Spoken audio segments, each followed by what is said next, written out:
Hoy nos vamos a centrar, como lo dijo el doctor Juan, en toda la parte de diagnóstico. Y en esta parte vamos a hablar mieloma múltiple, de la morfología del estudio molecular, pero voy a hacer énfasis en lo que es el mundo real, o sea, en el día a día de nosotros, como esos tips que podemos tener en cuenta y que nos van a hacer más fáciles y más precisos los diagnósticos de mieloma múltiple.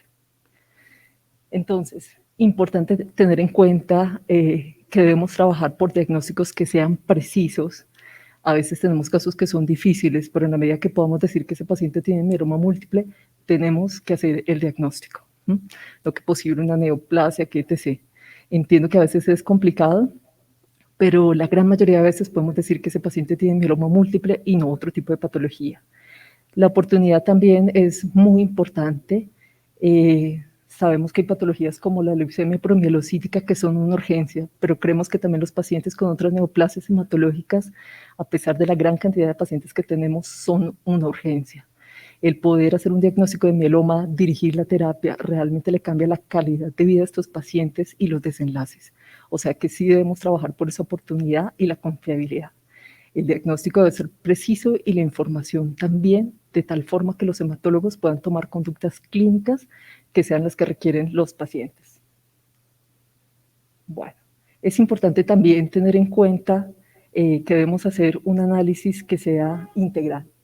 Ese análisis integral va desde la parte morfológica, que nos incluye el aspirado y la biopsia, el estudio inmunológico, donde tenemos la citometría de flujo y la biopsia de médula ósea.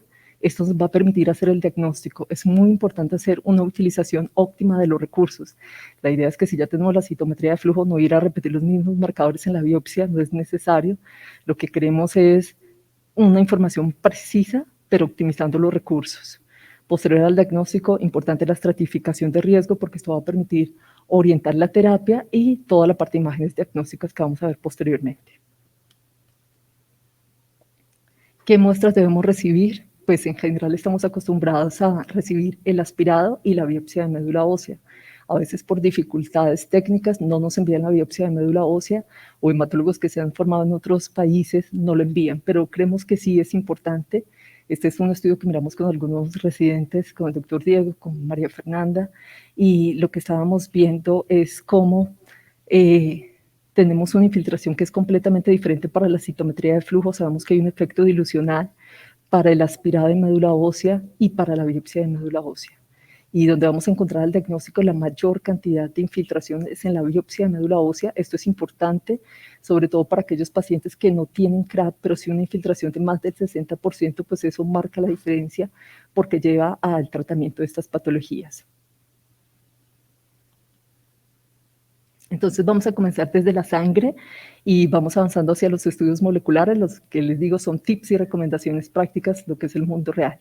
Entonces, en la sangre periférica nos vamos a enfocar pues, a las características que normalmente evaluamos en los pacientes con neoplasias hematológicas, pero hay un aspecto muy importante y es la identificación y cuantificación de células plasmáticas.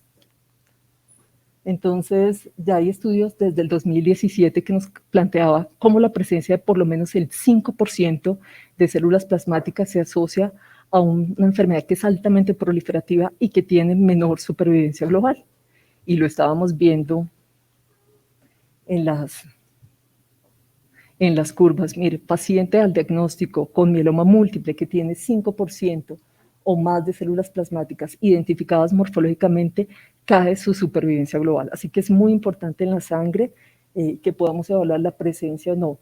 De hecho, que en 2021 se cambiaron las recomendaciones para el diagnóstico de leucemia de células plasmáticas y tenemos que ese diagnóstico ya no es el 20%, sino el 5%, y eso hay que tenerlo en cuenta.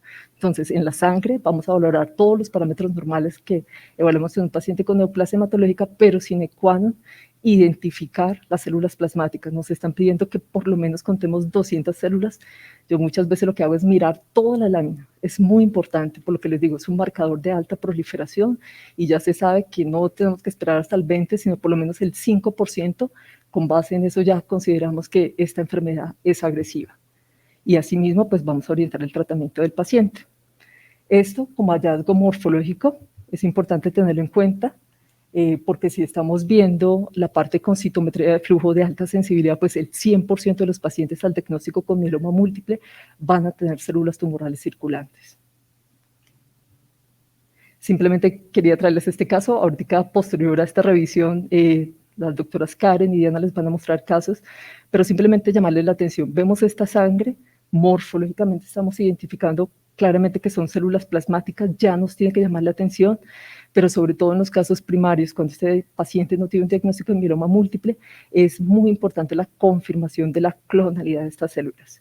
Entonces aquí estamos viendo la citometría de flujo, se ven perfectamente que hay más o menos un 40% de células plasmáticas, son 38-138, tienen un 45 positivo, hay 43.86% específicamente. Miren, en este caso no perdieron 19 ni ganaron 56, pero ya llama la atención tanta cantidad de células plasmáticas en sangre periférica. Lo que uno piensa siempre es que aquí estamos frente a una leucemia de células plasmáticas, pero se hizo la clonalidad y se ve que son policlonales. Entonces hay que confirmar la clonalidad.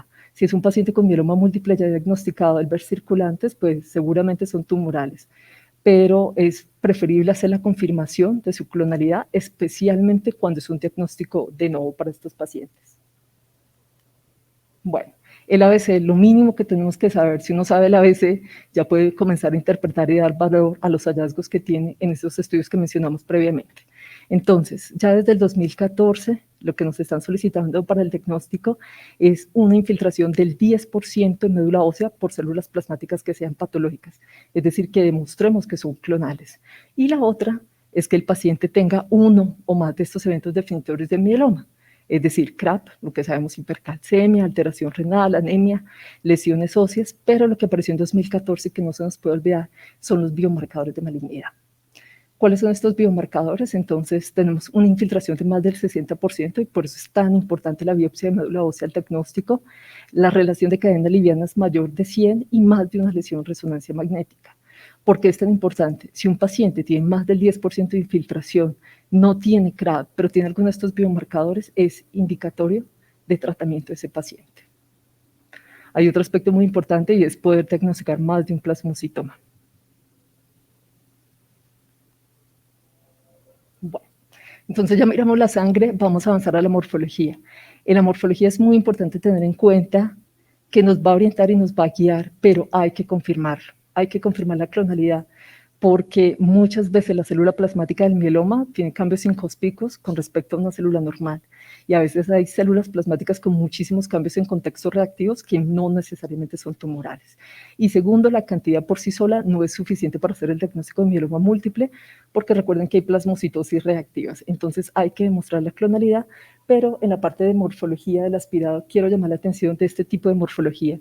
Aquí estamos viendo plasmablastos, esa gran relación núcleo-citoplasma, cromatinas abiertas, nucleolos prominentes. Esto nos tiene que llamar la atención y nosotros en nuestro grupo, aparte de reportar las células plasmáticas, discriminamos los plasmablastos.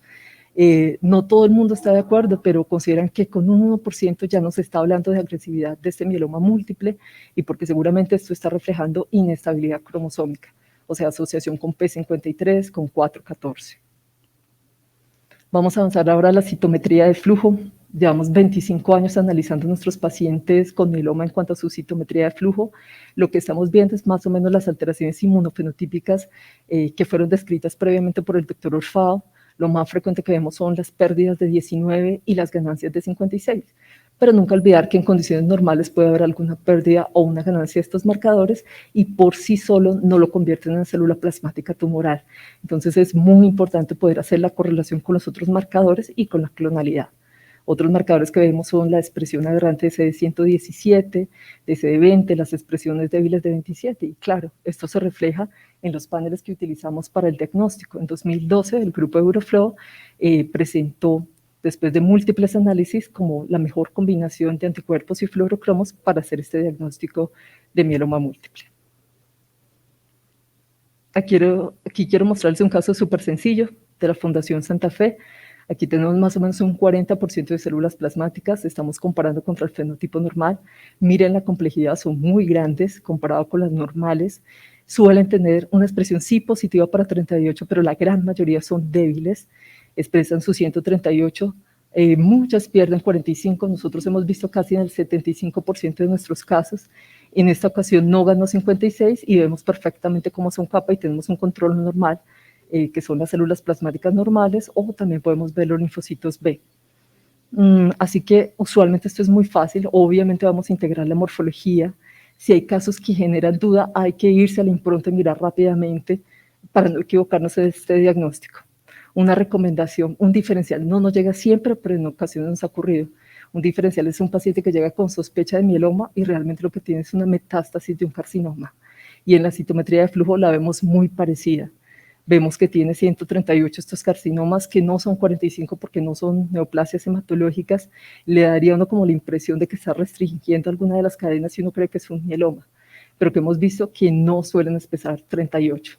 Y el diagnóstico de mieloma suele expresar 38, aunque sea diferente cuando es una evaluación de respuesta y el paciente está con un anti-CD de 38, eso es diferente, pero el diagnóstico esperamos que prácticamente todos los mielomas tengan el 38, así sea débil. Entonces, ¿quién nos ayuda? Pues tener eso en cuenta y la morfología de una vez.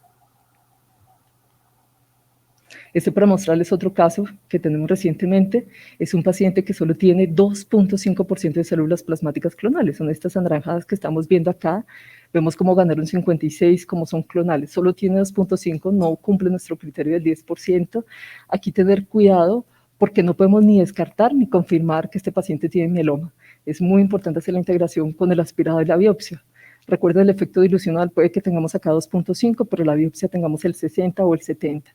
Entonces, hacer toda esa correlación, tener en cuenta también si es que es un paciente con un plasmocitoma con mínimo compromiso de médula ósea o, aunque representemos un mínimo compromiso, ya tiene más de 2 plasmocitomas, es un mieloma. Entonces, tener en cuenta todos estos parámetros para llegar a ese diagnóstico preciso que hemos hablado.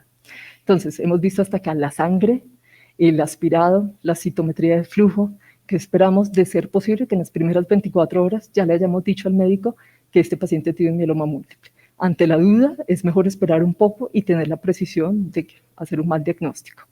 ¿Qué pasa con la biopsia de médula ósea? Obviamente la confirmación del diagnóstico, especialmente en aquellos casos donde no pudimos documentar el 10% de la citometría de flujo y en el aspirado. Y otro aspecto muy importante es la infiltración, por lo que estábamos hablando. Entonces, la recomendación es utilizar el CD138. Lo que les digo, no vamos a volver a repetir los marcadores de la citometría de flujo, no sería costo efectivo, a menos de que no tengamos ese tipo de información. ¿Por qué es tan bueno 138? Porque en médula ósea, el 138 es específico de célula plasmática. Y traje aquí estos gráficos de citometría de flujo. Miren que no hay ninguna célula, aparte de la plasmática, que en este caso no está representada, no vamos a tener ninguna célula. Pero con el 38 hay otras poblaciones como monocitos, como linfocitos, entonces estoy perdiendo especificidad. Entonces 138 es muy bueno.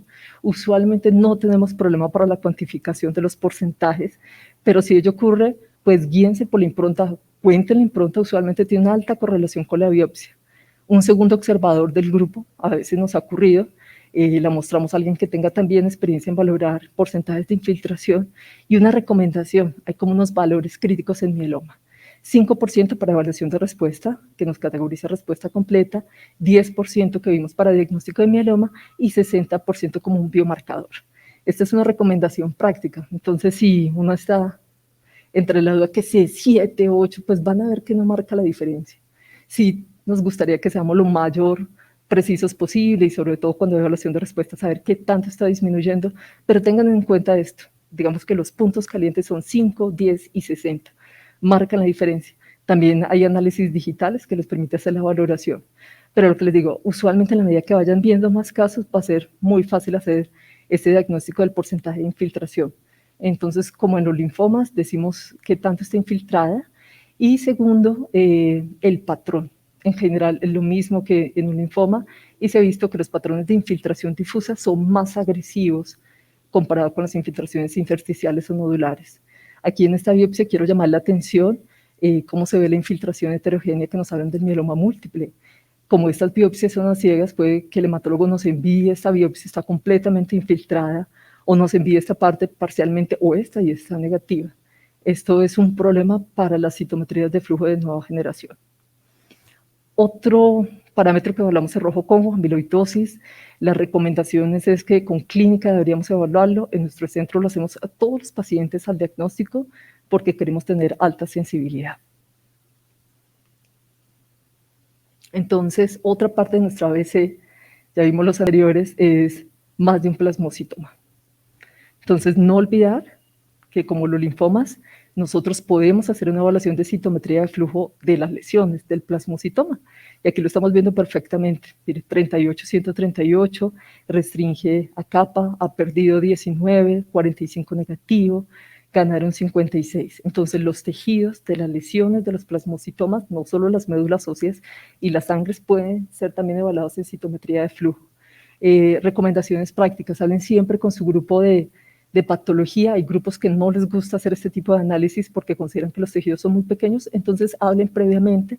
En Santa Fe sí nos gusta hacer la correlación.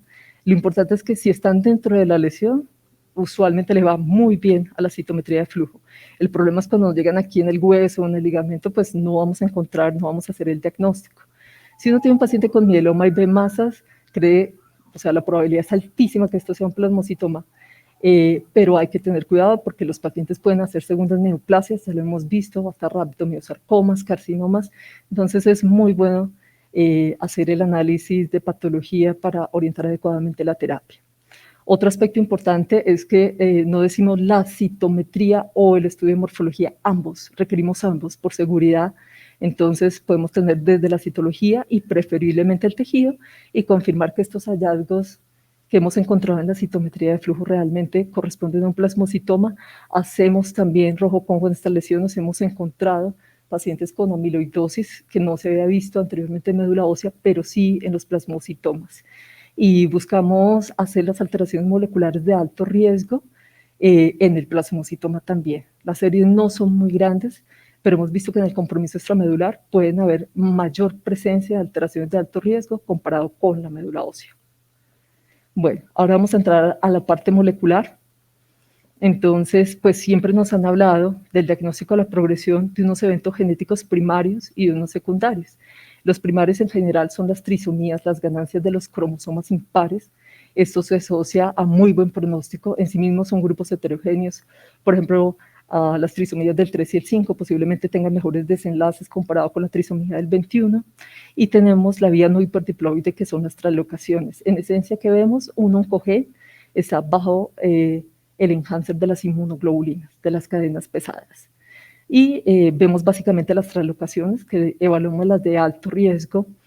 En el día a día, en la asistencia, pareciera que estas dos vías son excluyentes.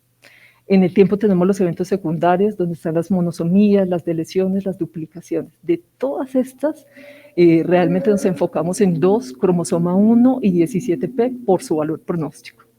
Hay otras alteraciones genéticas, las alteraciones de microRNAs, la sobreexpresión de MYC, etc. Esta es la evolución de los análisis moleculares en mieloma múltiple, cariotipo en 1970, posteriormente hacia los 90 se avanzó hacia el FISH, posteriormente a los array. El problema es con los array es que hay grandes estudios muy importantes, pero que no se sobrelapan los genes con valor pronóstico que se han encontrado en estos diferentes estudios. Posteriormente tenemos los SNP array, más o menos un 10% de los pacientes con mieloma múltiple tiene algún tipo de estas alteraciones, ganancias o deleciones, son diferentes cromosomas involucrados, pero realmente a los que se les da importancia es cromosoma 1 y 17 por su valor pronóstico. Y posteriormente lo que tenemos es el secuenciamiento. En Colombia, ¿en dónde estamos? Bueno, el cariotipo en la gran mayoría de los grupos se dejó de hacer por sus falsos negativos, una baja rata de proliferación de las células plasmáticas, y entonces se terminan haciendo son los cariotipos de las células acompañantes. ¿En qué estamos nosotros en Colombia? En FISH, dirigidos a las alteraciones de mal pronóstico. Seguramente tenemos que seguir trabajando y dar ese paso hacia el secuenciamiento, a buscar esas alteraciones de mal pronóstico, pero también genes de resistencia que nos permitan llegar a terapias muy personalizadas para nuestros pacientes con mieloma múltiple. ¿Qué se ha encontrado en el secuenciamiento? Que han hecho más de 1000 pacientes con mieloma múltiple, han sido secuenciados. ¿Qué se ha encontrado? No hay un driver, o sea, una alteración que diga que es el responsable de la mielomagénesis, pero sí se han encontrado mutaciones recurrentes como KRAS, NRAS, BRAF, que uno pues ya le hace sospechar que puedan ser blanco de terapias. 2 vías grandes, MEK, RK, NF, KB, pero como decíamos en esta exposición, ¿qué pasa en el mundo real? No tenemos secuenciamiento, entonces no podemos llevar a terapias blanco. No, independiente de lo que está ocurriendo, el FISH todavía sigue siendo vigente para hacer estratificación de riesgo. La última actualización de la guía en CCE fue ayer, 9 de marzo del 2022, y la recomendación para hacer estratificación de riesgo es ISS revisado. Miramos la publicación original que fue en 2015, entonces en nuestro ISS revisado vamos a tener en cuenta el ISS, beta-2 microglobulina y albúmina, y adicional a eso entonces hay que adicionar niveles de LDH y las alteraciones de mal pronóstico que son evaluadas por FISH, es la recomendación. ¿Cuáles son? 17P, 414 y 1416. ¿Y por qué es tan importante? Porque logra estratificar 3 grupos. Podemos identificar como ISS revisado 3 es de muy mal pronóstico. Cae la supervivencia global de estos pacientes. ¿Esto en qué se debe traducir? En ajustar las terapias. Y ya es claro que los pacientes de alto riesgo posiblemente se benefician más allá de las tripletas, de las cuadrupletas, donde en la terapia convencional le adicionan anticuerpos anti-CD38. Son más agresivos, requieren que se ajuste la terapia. ¿A qué queremos llegar? A poder hacer una caracterización muy precisa de la biología del mieloma de ese paciente para ajustar su terapia. Hay críticas de los mismos autores para ISS revisado. Entre esas voy a resaltar que no se incluyó el cromosoma 1 en este tipo de estudios. Entonces, los clínicos o los residentes, háganse esta pregunta: ¿qué alteraciones moleculares están pidiendo en mieloma múltiple? ¿Cuáles son las que están solicitando? Entonces, vamos a centrar en los predictores genéticos de mortalidad. Podríamos hacer todo el estudio, pero pues en Colombia nos toca optimizar los recursos y tenemos que ir dirigidas a las de mal pronóstico, aquellas que nos cambien la terapia. 3 consideraciones especiales, espero que en gran medida se hayan superado en Colombia, y es tener en cuenta, sobre todo para las personas en formación, que las alteraciones moleculares de alto riesgo están en las células plasmáticas y no en la población acompañante. Yo creo que hace 5 años dimos esta lucha porque se hacían los FISH, que son relativamente costosos sobre la muestra total, y lo que vamos a tener son falsos negativos, porque lo va a hacer es sobre la población acompañante, y lo que les decía, las alteraciones están sobre las células plasmáticas. Nosotros en Santa Fe comenzamos separando con bits y ahora lo hacemos con citómetro de flujo, y nos permite enriquecer para evitar esos falsos negativos. Pero yo creo que en Colombia esto ha mejorado sustancialmente. Segundo, tener en cuenta que estos estudios de FISH y análisis de las alteraciones moleculares se hacen al diagnóstico y en la recaída. Esto todavía nos hace falta trabajarlo. Hay personas que envían las muestras en evaluación de respuesta. En este momento no está indicado, y además técnicamente no es adecuado. Uno, a veces no encontramos células plasmáticas tumorales, así que no es procedente continuar todos estos estudios de FISH. Y segundo, la clona podría ser tan pequeña que en la medida que se va haciendo la separación, se va haciendo los FISH, se pierden y no llegamos a ningún tipo de análisis. Entonces, no olvidar separar, hacer el diagnóstico en la recaída, si no se ha documentado estas alteraciones, que es lo que estamos haciendo el FISH. Si pueden avanzar hacia el secuenciamiento, magnífico, pero si no, no hay ningún impedimento para hacer esa estratificación de riesgo. ¿Qué hacemos en Santa Fe? Hacemos las alteraciones de alto riesgo que mencionamos, 414, 1416, P53, pero adicionamos el cromosoma 1, ya les voy a mostrar por qué, y también 1114 por lo que tiene blanco. Brevemente les voy a mostrar algunos hallazgos que son relevantes tener en cuenta en estas alteraciones. Entonces tenemos aquí las alteraciones del cromosoma 1. Tener en mente, 1, muy frecuente; 2, mal pronóstico, hay que hacer la alteración del cromosoma 1. Gran parte de los hematólogos en Colombia se les olvida, solo nos enfocamos a las publicadas en ISS, pero vale la pena hacer este tipo de alteración. Es tan frecuente que en el 20% de los pacientes con gamapatía hay alteración del cromosoma 1. Lo que pasa es que ya nos está hablando de un subgrupo que es muy agresivo. Y vamos a ver que el diagnóstico puede incrementar entre un 30 a 50% alteración del cromosoma 1 y en la recaída hasta el 80%. Su impacto ha sido controvertido porque hay una mezcla de las alteraciones del cromosoma 1. Entonces, por eso traje este cuadro, porque nos vamos a ver enfrentados a, tiene alteración del cromosoma 1, pero ¿cuál? Entonces, cuando encontremos este +1 con, quiere decir cualquier alteración del cromosoma del brazo largo del cromosoma 1, sea ganancia, sea amplificación. Tenemos la ganancia, tengo estos casos de Santa Fe, no sé que también se vean, pero aquí hay 3 copias de ese brazo largo. Eso es una ganancia. Y otro paciente que es súper agresivo, 4 copias. Aquí estamos hablando de la amplificación. Algunos consideran que la amplificación es realmente la alteración de mal pronóstico, la más agresiva. Hay otra alteración que es trisomía 1, en la cual estamos hablando de ganancias tanto del brazo largo como del brazo corto. Y una señal que es alteración del cromosoma 1, cualquier alteración de la señal del cromosoma. Recuerden que nos estamos enfocando al brazo largo, pero también pueden haber lesiones porque hay un gen supresor en el brazo corto. Entonces, un poco como se han mezclado todo este tipo de hallazgos, hay controversias, se sabe que es malo, pero la controversia es si todas las alteraciones son de mal pronóstico o solo la amplificación y la coocurrencia. La coocurrencia estamos hablando de coexistencia con otras alteraciones de mal pronóstico como P53 o 414. Recordemos que la alteración del cromosoma 1 es un evento secundario, entonces por eso puede coexistir con los otros tipos de alteraciones.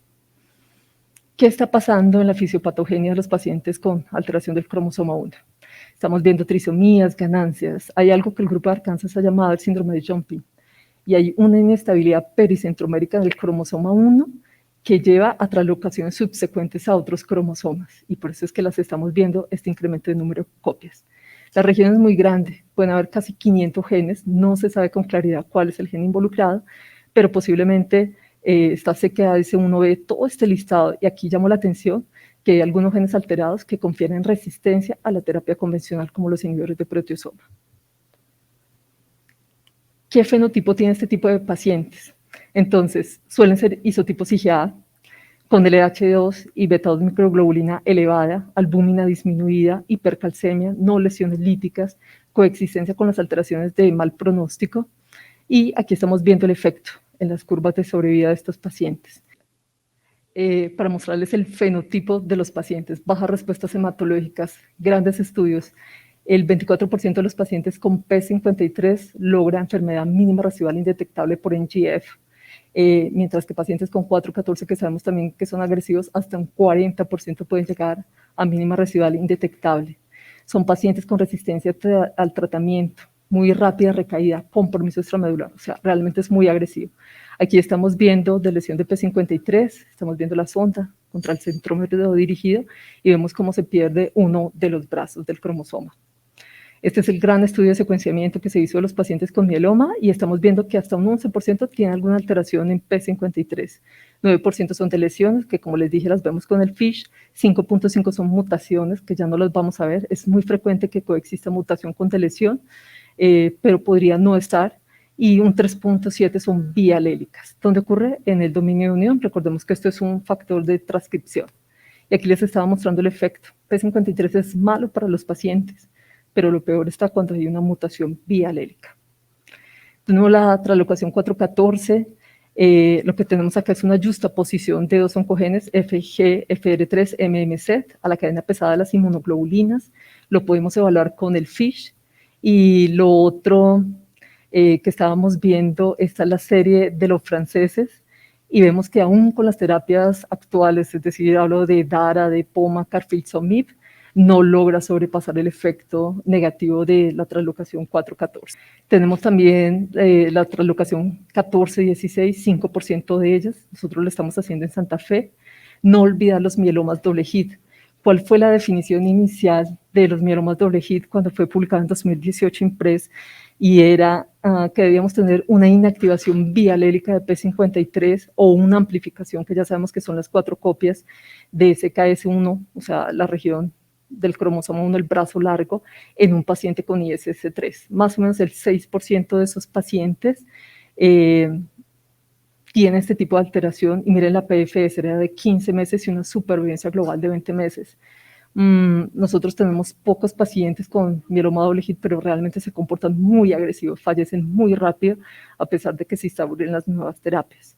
Llamarles la atención, miren cómo en 2020 ya esta definición no era tan estricta, esto es del grupo de Mayo Clinic, y ya no nos pedían secuenciar y ver las dos mutaciones bialélicas, sino miren, tener en cuenta entonces las alteraciones de alto riesgo, que fue las que mencionamos, y se consideran en su momento doble hit, tener 2 alteraciones de alto riesgo, y triple hit 3 alteraciones. Ya no era tan estricto como en la publicación original. Y vamos ya en estos últimos 20 minutos a hablar de enfermedad residual medible y lo que les digo, en el mundo real. Bueno, no olvidar que con los nuevos tratamientos, pues las células tumorales van a caer a niveles indetectables por los análisis convencionales, es decir, me refiero a electroforesis, inmunofijación, cadena liviana libres, citometría de flujo convencional. Realmente requerimos un análisis que sea altamente sensible, una célula tumoral debe tener la capacidad identificable en 1.000.000, que podamos evaluar el 100% de los pacientes, que tengamos la capacidad de discriminar si es una célula plasmática normal y tumoral y que sea altamente reproducible. Y necesitamos esas técnicas tan sensibles que se correlacionen perfectamente con supervivencia global y libre de progresión, de tal forma que sean el endpoint primario de todas las terapias, como se está mencionando la enfermedad residual medible, e igualmente que se convierta el factor pronóstico más importante en mieloma múltiple. Ya sabemos entonces, conceptos básicos, es que hay dos análisis, NGF o NGS, son comparables, son los dos análisis que tienen todas estas características y esa sensibilidad y especificidad que realmente se correlaciona con los desenlaces de los pacientes. Miren que son completamente comparables, la sensibilidad es igual para ambas, lo importante es hacerla bien y que tenga esas características de citometría de flujo de nueva generación. En esta charla me voy a enfocar a NGF, que es lo que tenemos experiencia y es lo que tenemos acceso en Colombia. Es aplicable al 100% de los pacientes, es muy importante porque no requerimos conocer el fenotipo original, eso a veces nos ocurre en Colombia, un paciente está en diferentes hospitales y si no se ha caracterizado los rearreglos en el secuenciamiento no lo pueden seguir, pero la citometría de flujo no hay problema, independiente de que usted no conozca el fenotipo, puede evaluarse la profundidad de respuesta de ese paciente. Costos, esto es 2015, 250 euros, 700 euros, esto suele caer en el tiempo, pero en Colombia hay que multiplicarlo casi por 2 o por 3 veces estos valores. Aparentemente es caro, vale el doble que una citometría de flujo convencional, pero esto es algo que debemos trabajar con la parte administrativa, es que no es un gasto, es una inversión. Es muchísimo más costoso manejar las recaídas de un paciente o dar un mal tratamiento. O sea que sí es extremadamente importante poder hacer este tipo de análisis y poder dirigir la terapia. Entonces, para realmente tener ese análisis de última generación que se convierta en el factor pronóstico más importante de los pacientes con mieloma múltiple, pues es necesario ajustar cada fase de procesamiento de este tipo de análisis. Esta ya la he mencionado en otras oportunidades, pero me parece básica para poder garantizar este análisis. 1. Muestra médula ósea, cantidad por lo menos 3 cc. 2 cc es muy difícil lograr 10 millones o más de eventos para analizar. 4, o sea, 5 por encima, realmente lo que tiene es una muestra diluida y está haciendo un análisis es en sangre. Si va a hacer muchas aspiraciones, siempre pregúntese cuál es el objetivo de este momento. Si quiero evaluar la respuesta de un paciente, pues esa mejor muestra, que es la primera, tiene que enviarla a su análisis de evaluación de respuesta, en este caso citometría de flujo de nueva generación. Tiempo preferiblemente las primeras 24 horas, después se puede analizar, pero tiene que tener en cuenta que cada vez se van muriendo más células. Si va a tomar muchas muestras, rotule, esta es la primera, esta es la segunda, porque la bacterióloga no va a saber si esa fue la primera, la quinta, la cuarta, y por tanto escoger la mejor muestra. ¿En qué momento? No olvidar, cuando el paciente logre respuesta completa, ¿por qué no antes? Porque tiene análisis muchísimo más baratos que le pueden decir si ese paciente está infiltrado o no. Brevemente, pues recordar la fase analítica.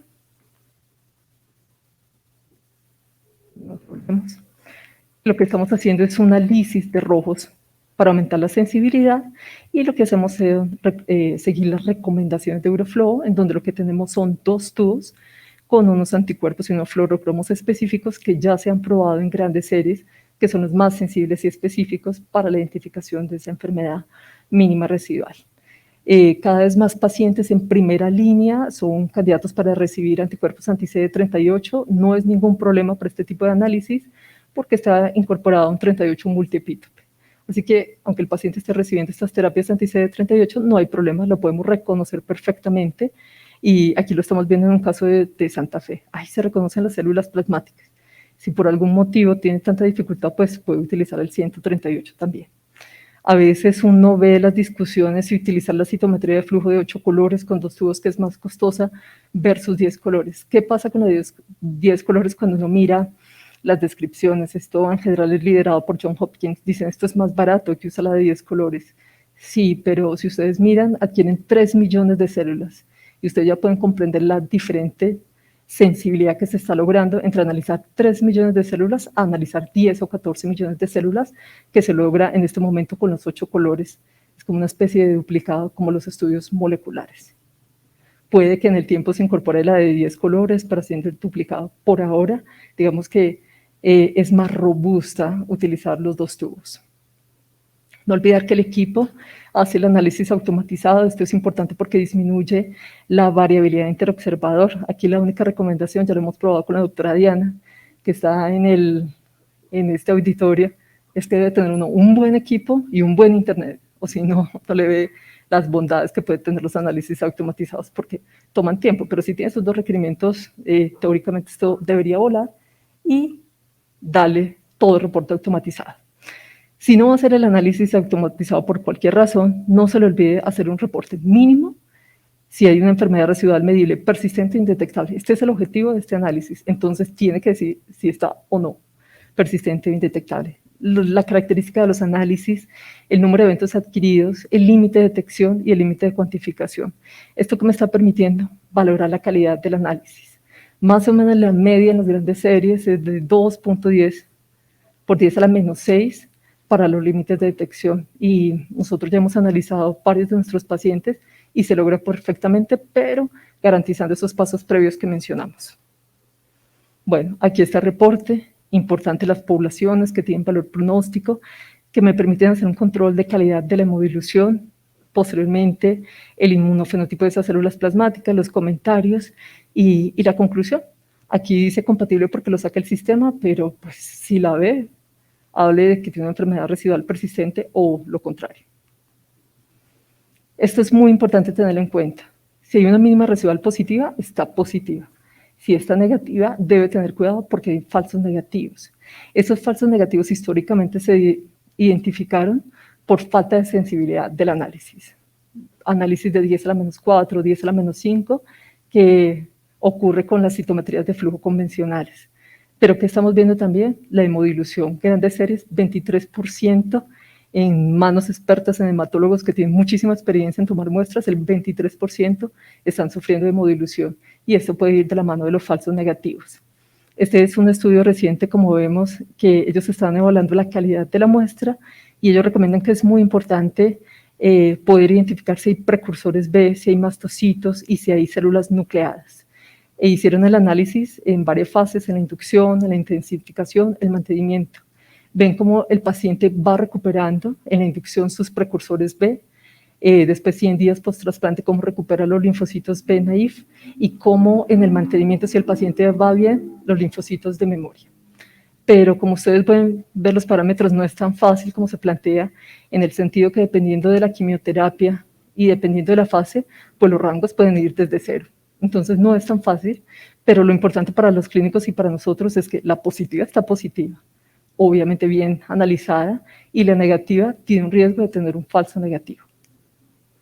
Bueno, el impacto clínico, no voy a mostrar los ensayos, muchos ensayos clínicos donde nos muestra las bondades de la mínima residual en los diferentes escenarios de los pacientes con mieloma múltiple, en pacientes candidatos y no candidatos a trasplante, al diagnóstico, a la recaída, independiente de la terapia. Hay gente que se asusta si el paciente tiene un anti-CD38, no hay problema. Ahí tiene o 138 o tiene un multipítopenas de nueva generación. Y la citogenética ha sido tan importante que ya se ha demostrado que la enfermedad mínima residual indetectable tiene la capacidad de vencer el efecto negativo de la citogenética de alto riesgo. Lo que pasa es que esos pacientes es más difícil que lleguen a mínima residual indetectable. Entonces, como esta charla es mostrarles cuál es el día a día, la asistencia al mundo real, no les voy a mostrar los ensayos clínicos, sino les voy a mostrar nuestra experiencia. O sea, son pacientes que no son seleccionados, sino es el día a día por fuera de los ensayos clínicos. Son más o menos 100 pacientes de Fundación Santa Fe, en los cuales hicimos la evaluación de la enfermedad mínima residual con citometría de flujo de nueva generación. Y mire que lo que demuestran los ensayos clínicos lo podemos ver en el día a día en una institución colombiana que siempre nos tildan de problemas con recursos económicos, pero podemos hacer las cosas bien y dirigir adecuadamente la terapia. Entonces, mire, de esta serie de pacientes, el 43% lograron una enfermedad mínima residual indetectable. ¿Qué significa eso para el paciente? definitivamente ese estatus está asociado con sus desenlaces de manera significativa y nos está generando dos subgrupos de mieloma clínicamente relevantes. Esta es la línea verde, el color verde son mínima residual indetectable. Miren que la supervivencia libre de progresión y la supervivencia global es estadísticamente superior contra aquellos que no lo lograron. Y aquí estamos viendo la diferencia. PFS no lograda, pero indetectable, contra 26 meses de supervivencia libre de progresión en aquel que mantuvo como positiva la mínima residual. Y estamos viendo en nuestra serie de pacientes cómo lograr en indetectable confiere un 88.18% de reducción de riesgo de progresión. ¿Qué pasa con la supervivencia global? Miren, los pacientes que logran indetectable tienen una supervivencia global de 130 meses versus 90 meses. Aquí hubo un paciente que falleció, pero falleció por infección. Esto es muy, muy importante. O sea, no solo quedarnos en que la mínima residual es para los ensayos clínicos como el endpoint de la terapia, es que en el día a día realmente nos está marcando la diferencia clínicamente en supervivencia libre de progresión y supervivencia global. Algo también importante es no solo llegar a la mínima residual indetectable, sino sostenerla en el tiempo, por lo menos entre 2 mediciones de un año, es muy importante. El hecho de sostenerla es lo que marca la diferencia en el desenlace de los pacientes. En nuestra serie, en este caso, este subgrupo es mucho más pequeñito, vemos como el 32% la sostiene, 40% es persistente y 28% no la sostiene. En la literatura más o menos demuestran que el 25% no la logra sostener y que está asociada por la baja sensibilidad del análisis. Nosotros revisamos nuestra serie, si eran citometrías de flujo de nueva generación, había una que era un falso negativo, era negativa en ese momento y la biopsia estaba completamente infiltrada. Pero tuvimos este grupo, yo creo que puede ser por hemodilución, son falsos negativos y en el tiempo van a convertirse. Aquí el mensaje muy importante es que es un análisis dinámico, que no solo es en un punto, sino sostenerlo en el tiempo, y eso implica varios análisis que ya vamos a ver algo al respecto. El impacto citogenético, las series son pequeñitas, pero definitivamente así tenga el alto riesgo, es muy importante llegar a mínima residual indetectable, porque la supervivencia libre de progresión y la global son superiores en estos pacientes independiente de su riesgo. Simplemente mostrarles que hicimos esta evaluación de respuesta con la mínima residual, con la citometría de flujo de nueva generación, pero también con el PET-CT. Es muy importante lograr una respuesta metabólica completa. Y aquí llamarles la atención que hay grupos discordantes, grupos donde tienen mínima residual indetectable, pero PET-CT positivo, posiblemente son los pacientes con diagnóstico de compromiso extramedular. Y miren, hay un grupo bastante importante con persistente y PET-CT negativo. Es que también los trazadores del PET-CT pueden tener sus inconvenientes, si la sensibilidad de 1 centímetro versus a una mínima residual de 1 en 1.000.000. Entonces estamos comprendiendo un poco lo que está ocurriendo, pero llamarles la atención la importancia de lograr respuesta metabólica completa y mínima residual indetectable. Retos que tenemos, bueno, ya lo analizamos, ya sabemos sus desenlaces, pues tomar decisiones clínicas basadas en esta información. Comenzamos a ver los resultados, todavía son retrospectivos, las series son pequeñas, pero ya nos empiezan a decir que cambiar la terapia basada en el estatus de mínima residual marca la diferencia en los desenlaces para los pacientes. Obviamente, aquel que tenga una mínima residual positiva, especialmente los de alto riesgo, se benefician de intensificación o cambio en la terapia. Bueno, esto pareciera que no hay diferencia, pero toca verlo a más largo plazo de descontinuar o no la terapia. Entonces es un reto si podemos lograr avanzar a tomar decisiones a sabiendo las implicaciones que tiene la persistencia de una mínima residual. Y como les decía, no solo es un punto, sino mantenerla en el tiempo, entonces el paciente va a ser expuesto a muchas biopsias. Deben haber otras opciones. Esas opciones son las biopsias líquidas. Este es un paciente aquí en Santa Fe. Se ve de esta forma así porque debemos adquirir gran cantidad de eventos. Tiene 0.02% de células plasmáticas clonales. Este es un análisis en sangre. La sangre, ¿por qué interesa tanto? Pues es menos invasiva para los pacientes, sobrepasa ese efecto de hemodilución que vimos anteriormente, la infiltración heterogénea que les mostraba inicialmente, nos puede dar conteos absolutos y no relativos, o sea que es promisoria. Que encontrar el grupo de Euroflow, que todavía no se puede reemplazar la sangre a la médula ósea para evaluación de respuesta porque hay un 40% de falsos negativos. Eso quiere decir que hay mínima residual positiva de médula ósea con sangre negativa. Sin embargo, tiene un rol muy importante, y es que tener células tumorales circulantes nos está hablando de una progresión muy rápida, 9 meses. Ya se ha visto que el inmunofenotipo de esas células circulantes es como una especie de célula STEM, que tiene la capacidad de migrar y hacer compromiso extramedular. Entonces sí es muy importante, posiblemente no como evaluación de respuesta, pero sí como un marcador de progresión temprana. Y la otra para ir guiando las subsecuentes biopsias de médula ósea.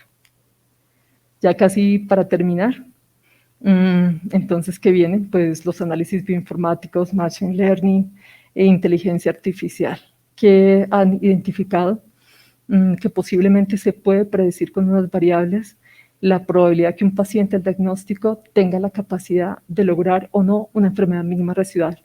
Entonces, ¿qué parámetros se utilizan? Carga tumoral, y en esa carga tumoral no solo está la biopsia de médula ósea, sino también células tumorales circulantes, las anormalidades citogenéticas de alto riesgo, si las tiene o no, y el microambiente. O sea, las células acompañantes evaluadas por la citometría de flujo, y con estos parámetros ya han probado que posiblemente tiene la capacidad de predecir qué tanto el paciente va a tener una enfermedad mínima residual indetectable.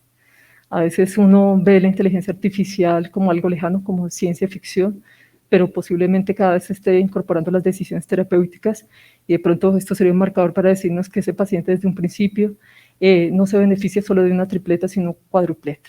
Pero bueno, seguimos avanzando y viendo los análisis de la inteligencia artificial en los modelos de mieloma.